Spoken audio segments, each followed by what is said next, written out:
I'm sure, absent na naman si Cindy bukas. Imagine wala kang quizzes, wala ka rin projects.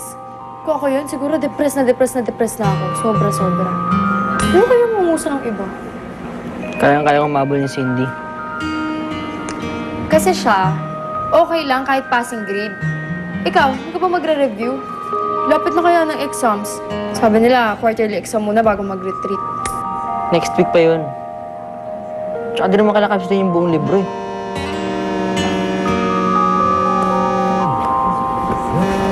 Oh, okay naman pa yung cellphone ko. Sorry!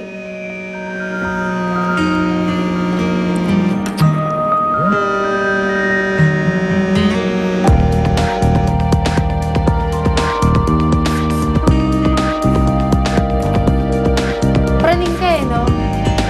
Magagad-gad ka sa akin tapos hindi mo pala sa bukinig ka ako.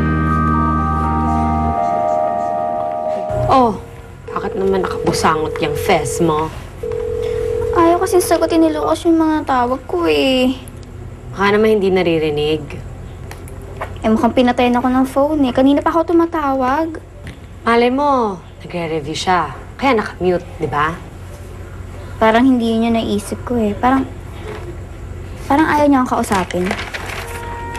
Alam mo, kesa kung ano-ano pang iniisip mo, bakit kaya hindi ka nalang magpahinga muna, no? Magkikita pa naman kayo sa school eh. Tawagan mo na lang or kausapin mo, ha? Oo nga naman. Tama. I love you. I love you too. Hi, Miss Abs. Hi, Cindy. Oh, gabing-gabi na. Tutulungan ko lang ako si Cindy sa mga na-miss niyang lesson na project.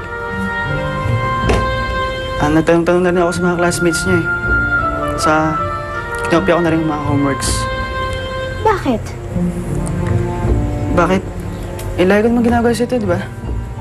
Saka, sabi tayo pumasok bukas Ako nagbubuhat ng gamit mo.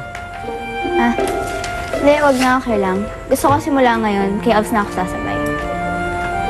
Pero, nakasanayan natin ako laging kasabay, di ba? Noon pa. Noon yun. Iba na ngayon, basta. Bakit kailangan magbago ang lahat? Yan nga yung tanong ko sa'yo eh. Bakit kailangan magbago yung tingin mo sa akin? Ngayon, hindi na tayo pwede maging magkaibigan. Sorry, pero naiilang na ako sa'yo. Pilitin ko mo yung sarili ko, hindi ko na kaya. Hindi na komportable.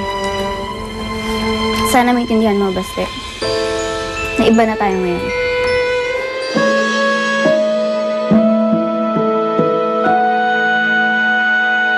Ganun pala yun? Siyempre, bigay kaya ito ni Grandma. Grabe, ang rich talaga ng granny mo. Naman!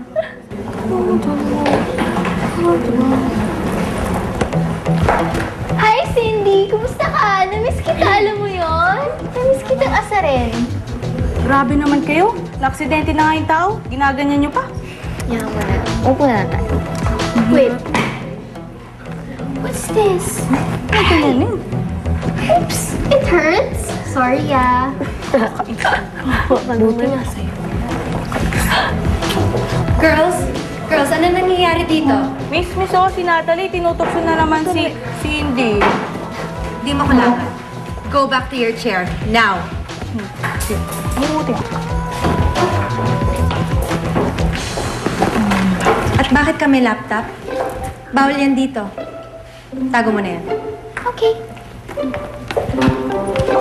Gomez, okay ka lang ba? Okay lang po ako, ma'am. Sige, umupo na kayo.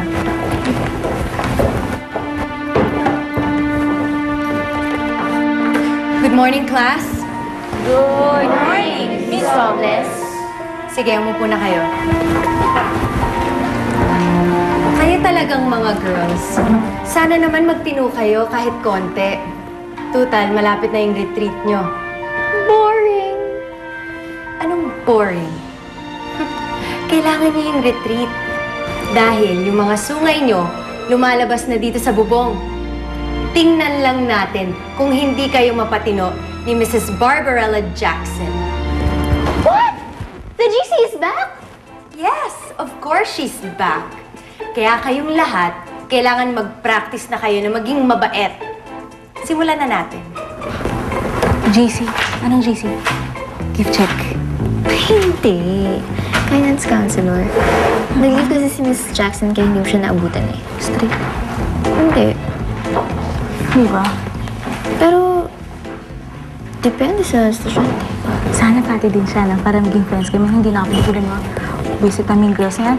Kakainis. Lagi na lang. Kaya naawa. Okay, open your books to page 73.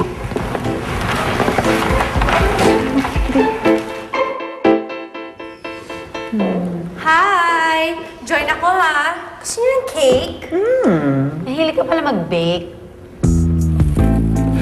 Gusto mo? Pwede. Ano sabi mo nito? Sige po, Miss Val. May nagpapabigpig po. Kanina to galing. Nandito po ata. Sige po. Salamat ah.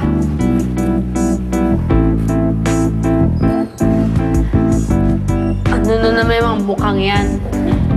Alam ko yan eh.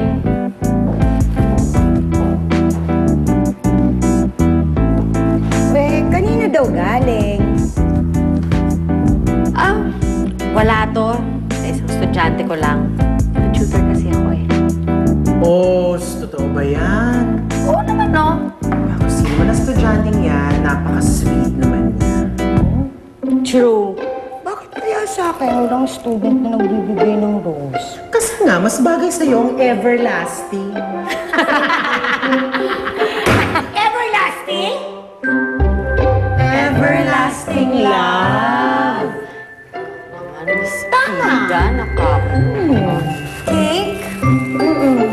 Everlasting ko pang tuon.